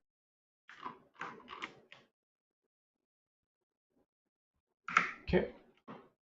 We can also talk about, we also did some nice water. I don't know, maybe let me jump in for the interior, and if we have time, maybe after we can come back. Yep. Yeah, so in the water there, this was towards the end of the process, and we had the little pond in there. And, I think we're like, at this point, we're like, what else can we do? And we asked Eldar, because Eldar had done some of those, deck shaders, like, hey, can we do some, because Ryan in his mood board had these photographs of the cherry blossoms and a lot of fog and very atmospheric, but, a lot of leaves fall off of the cherry blossoms when they are blossoming, right? And we wanted to have that in the water. And so Eldar used the same technique that we're using for the fall leaves. to use the distance field, ambient occlusion, and for those fake little cherry blossom leaves on the floating in the water, which we also did in the other pools where you see the leaves kind of like at the edges where they would pool, go into the filters and clog them. Right? Yeah, So that shot was you very see important. There's so many things in there we had to add. We didn't compromise on that one at all, so it's pretty cool. Yeah. Yeah. So let's show the interior and just go like open the interior and open the interior sequence and just let it play so that people see. I want you guys to see that what you see in the cinematic is literally just heat render and that's it. So, and all of those lighting conditions are there with the clouds and the thunderstorms and all of the rain and all of those things are just in the sequencer. So like I said, there's nothing hidden. There's no like hit play and then you do this and you do that. Just this all in the sequencer for you to it's labeled and organized in folders so you guys can go one by one and see, turn things on and off and see what's what. In movies, I think is movies. Yeah, there you go. This one? Yep, Okay. that's the one. So yeah, just hit play and that's it. It's just mind-boggling. Carlos, this really. shot replaced the this replaced the water on the window shot. The tight shot. Yes. Yeah. Because in the movie we saw the little figurine of Moshe Safdie as a Lego character. So that's the shot where it got replaced with the technically the raindrops are there, but they're out of focus in the back. Right, exactly. Yeah. Also, one thing that I'd like to mention to all of you guys who are listening, the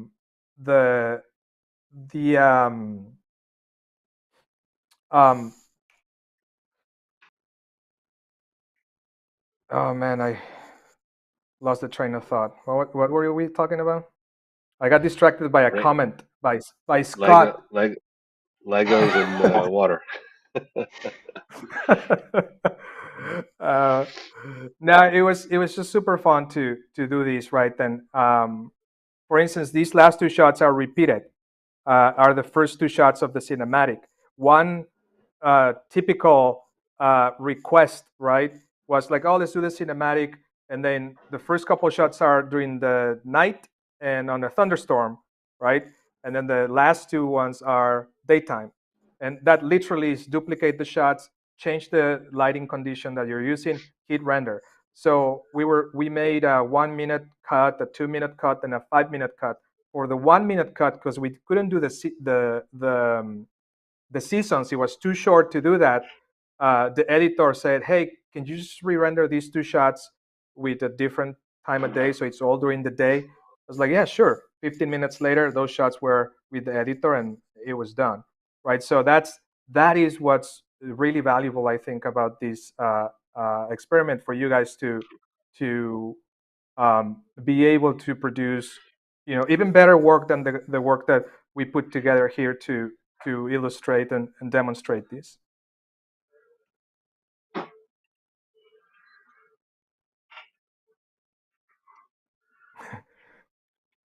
I haven't slept, Antoine says. Do you want me to go inside and look around, or? Sure. I mean, I guess we should, leave the last 15 minutes for some more questions. Oh yeah. If people have them. Yeah, we've got quite a few coming in. I guess since we're on the interior, I assume, or they're kind of asking, like, was all of this handcrafted in the same way that the external parts of the scenes are? Does all this actually live, right? Like, could you fly from that exterior model into the internal here? So there's like one section that's not like the others. How this works? So this is it's a loaded question. So yes, we modeled this is the original habitat though, and this is Moshe Safdie's unit, right? The one we modeled. Neoscape modeled that in Max. This is a Max scene that was imported, a Max model that was imported, built, like I mentioned earlier, with the restoration drawings that we were given by Safdie Architects.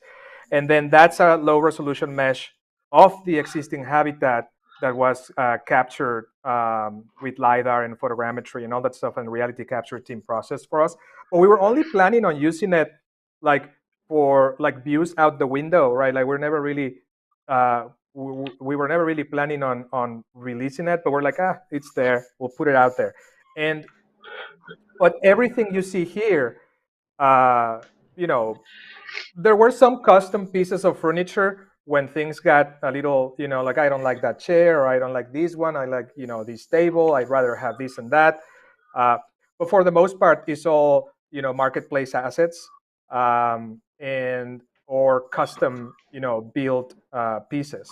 So but all of these are twin motion, furniture. The twin motion team was super cool with us. Like we would just like send a mood board to them, and they'd be like, "Oh, we have all of these furniture," and they would just give it to us and to the Neoscape guys, and they, we just like set dress it, and again trying to prove that you guys have all of these access to all of these assets, and you can just, do at the very minimum something like this, and or something a lot better.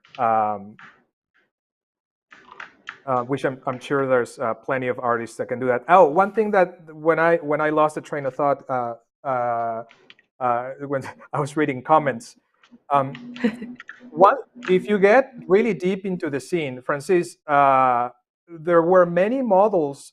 There, you're gonna find there are models that are not modeled in the ideal way, right?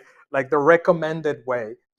And again, we weren't afraid of delivering that to you because hey, it works. We also wanted to show you that the models, the misconception that because it's lumen and because it's nanite, it needs to be modeled in a very specific way. As it is ideally, we do that, right? Because it's gonna perform better.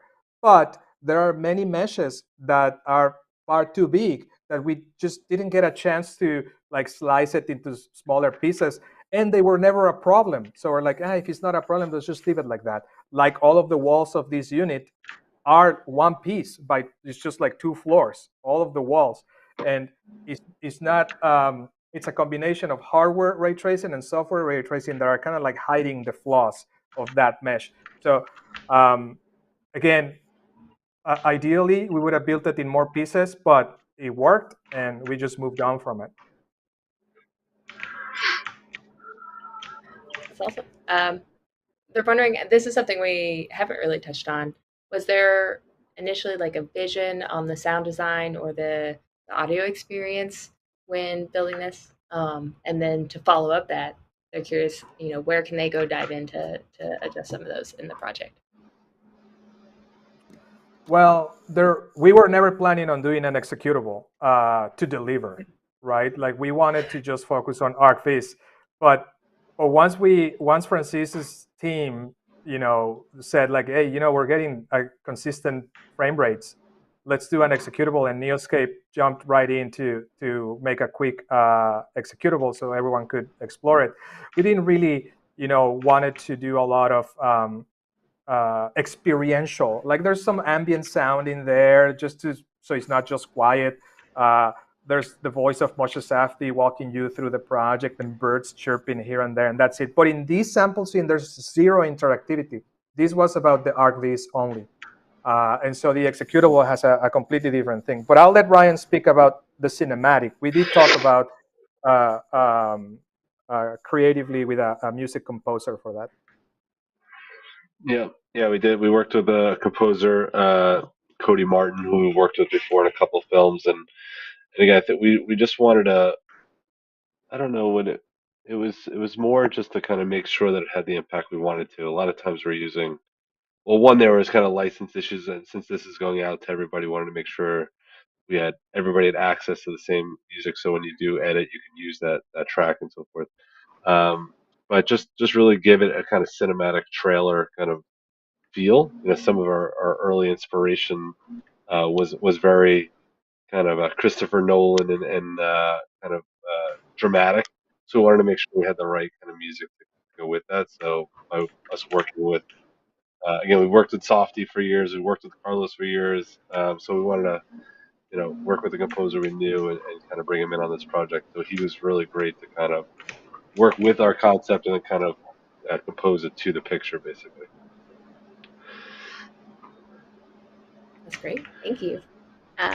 Let's see, Carlos. I believe you answered this in chat, but just to reiterate, to since we're on a few different channels, there are over 500,000 objects in the scene, and they said over Yeah. 4 billion triangles.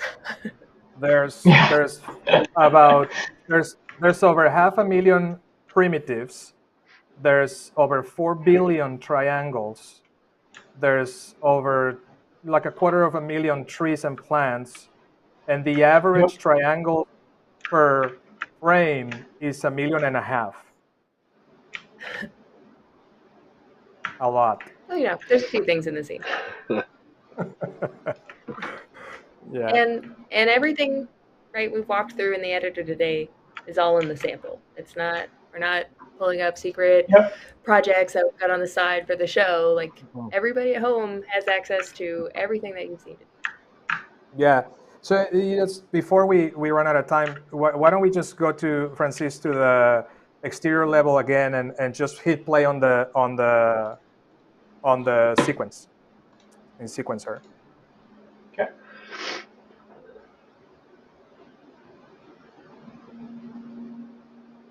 And what I'm showing is really the version that you can download from the Epic Game Marketplace. So Mhm. it is that's it really. So this is the version you can download. So remember, just go to the movies, renders, and levels folders. Those 3 folders contain the most important things that you would want to start with on the sample scene.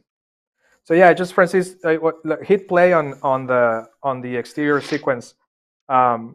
Just you're gonna see a couple of hiccups here and there when you go from a few shots to other shots, especially when we load and unload vehicles or a lot of foliage and things like that. But the beauty of this is that you can submit this whole sequence to render as it is, right? Or you can submit chunks of shots, like all of the summer shots or all of the winter shots and all of the fall shots and all of the whatever shots in groups, so it was pretty awesome to just work on the edit as well here. Like, is this the right length for this shot? Should we have more handles on this shot? You can just stretch it, and then you're done, right? Like, I'm not going to minimize the amount of work that goes into this. And I think someone was asking there, and we did took a while to generate this, but like I said, remember there were 3 parallels, right? There was designing the building, there was doing the production work from Neoscape, and there was developing the software at the same time. But if we take all of the variables out of the equation, a project of this size with a 5-minute animation and 10, 11 high resolution images and an executable didn't take any more or less time that what it would usually take, right? It's not about it doing it faster and all of a sudden you're going to do things, you're going to be faster yourself. You're going to be more efficient. You're going to be able to focus on your craft, on your work, on the art direction, like Ryan was mentioning earlier, and then just make it a less friction process in between the designer and the visualizer, which is kind of like one of the goals that we were trying to prove here. I think you did a great job too. While this is playing, I know it was a big team and so forth, but we should do a shout out to Jerry as well from the Neoscape side. It was definitely the lead kind of production artist at Neoscape and really saw this all the way through. So just want to shout out to him if he's still on. He is simply Channable. He's the person that make this whole thing happen.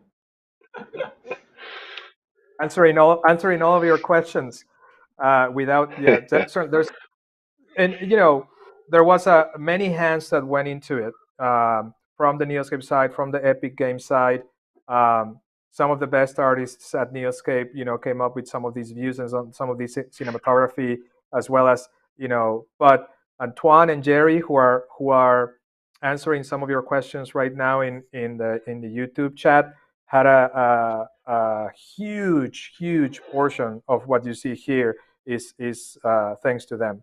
And Jerry left. I'm just kidding. He's shy. Because we were talking about him. I know. Sorry, Jerry. Scared him. He doesn't like to be an influencer.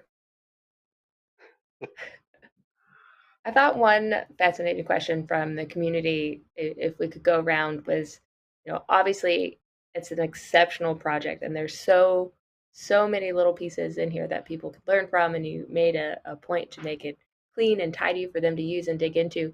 If you had more time on the project, what would you want to focus on to take it up to that next level? Who, us? Yeah. I mean, is there anything in there that you're like, good.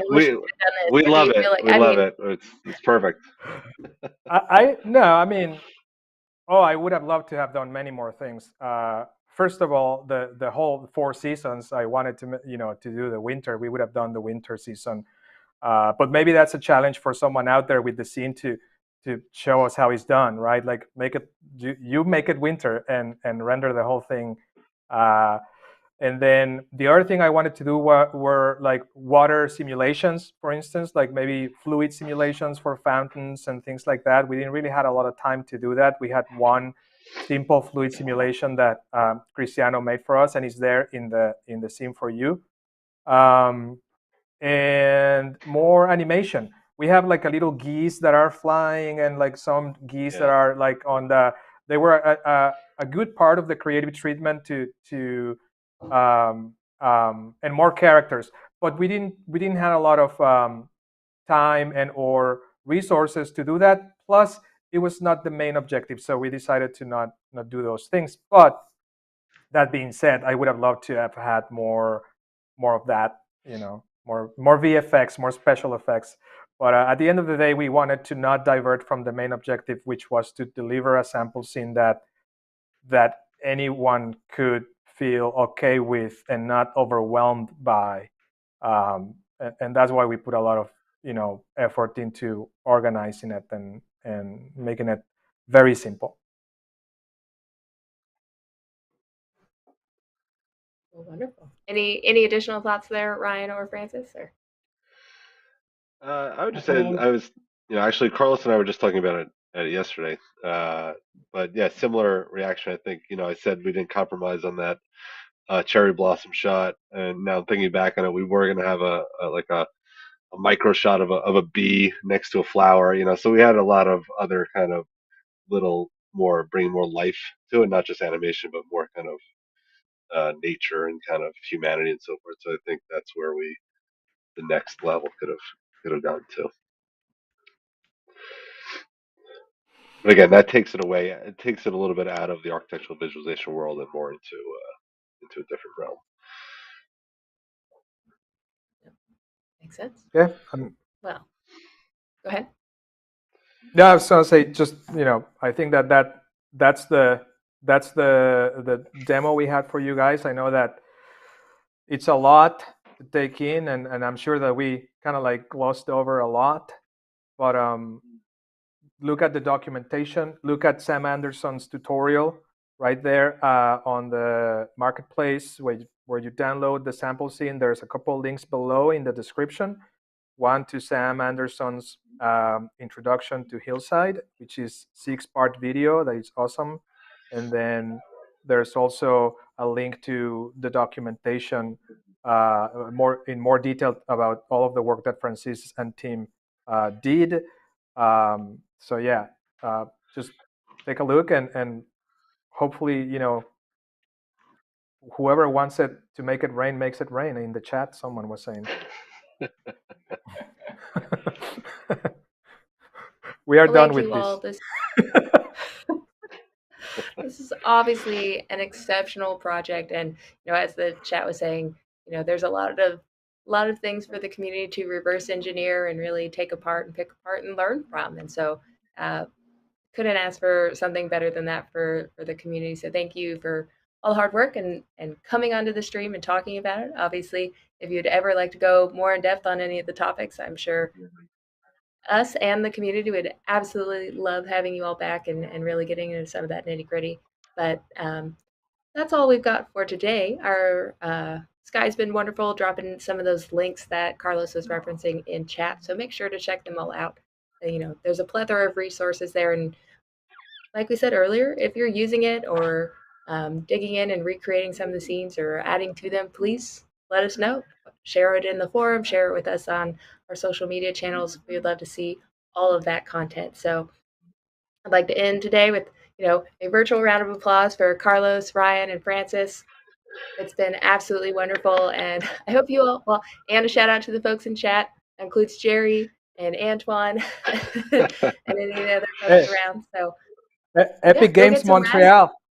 Epic Games Montreal. That's where the most of the tech heart came from.